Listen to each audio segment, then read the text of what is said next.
ಇದ್ಯಾಕವ ಹಿಂಗ್ ಕೂತಿದ್ದೀರಿ? ಹತ್ತರಿಂದ ಹೊಟ್ಟೆಗೇನಾದ್ರು ತಿಂದ್ರೋ ಇಲ್ವೋ? ನಡಿಯವ್ವ, ಸ್ವಲ್ಪ ಊಟ ಮಾಡಿ ನಡ್ರಿ. ಭಾವ, ನಾನ್ ನಿಮ್ಮನ್ನ ಒಂದ್ ಮಾತು ಕೇಳ್ತೀನಿ, ಸತ್ಯ ಹೇಳಿ.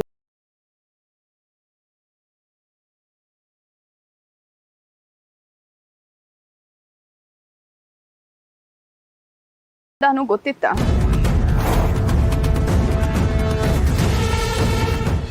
ನಿಮ್ ಮೌನನೇ ಎಲ್ಲ ಹೇಳ್ತಿದೆ ಭಾವ.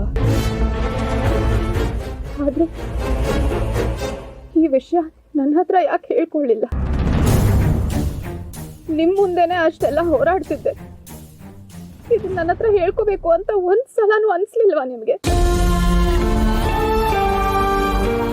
ಭಾವನವ್ವ, ಈ ವಿಷಯ ಎಲ್ಲ ಮಾತಾಡಕ್ಕೆ ಇದು ಸರಿಯಾದ ಸಮಯ ಅಲ್ಲ ಕಣವ. ಸಮಯ ಬಂದಾಗ ನಿಮ್ಗೆ ಎಲ್ಲ ಗೊತ್ತಾಯ್ತದೆ. ಹಿಂಗ್ ಯಾವಾಗ ಬರುತ್ತೆ ಭಾವ? ಈ ಮನೆಯಲ್ಲಿ ನನಗೇನ್ ಮರ್ಯಾದೆ ಇದೆ ಅಂತ ನಿಮ್ಗೆ ಚೆನ್ನಾಗಿ ಗೊತ್ತು.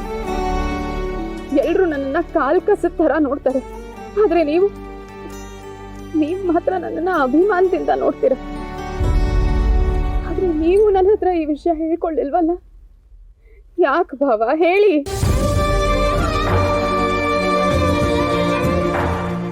ನೀವ್ ಈ ರೀತಿ ಮೌನವಾಗಿದ್ರೆ ನನ್ನ ತಲೆನಲ್ಲಿ ಏನ್ ಓಡುತ್ತೆ ಅಂತ ಯೋಚನೆ ಮಾಡಿದೀರಾ?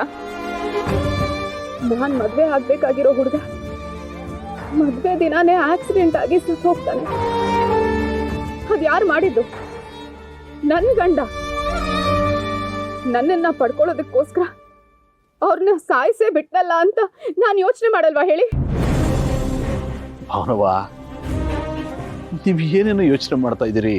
ನಿಮ್ ಮದ್ವೆ ಅಷ್ಟೊತ್ತಿಗೆ ಸಿದ್ದುಗೆ ನೀವ್ ಯಾರು ಅಂತಾನು ಇನ್ನೂ ಗೊತ್ತಿರ್ಲಿಲ್ಲ. ಅಂದ್ಮೇಲೆ ಅವನ್ ಹೆಂಗವ ಇದನ್ನೆಲ್ಲ ಮಾಡಕ್ಕಾದದು? ತಪ್ಪೇ ಮಾಡಿಲ್ಲ ಅಂದ್ಮೇಲೆ ಈಗ ತಪ್ಪು ಒಪ್ಕೊಂಡು ಯಾಕೆ ಶಿಕ್ಷೆ ಅನುಭವಿಸ್ತಾ ಇದ್ದಾರೆ?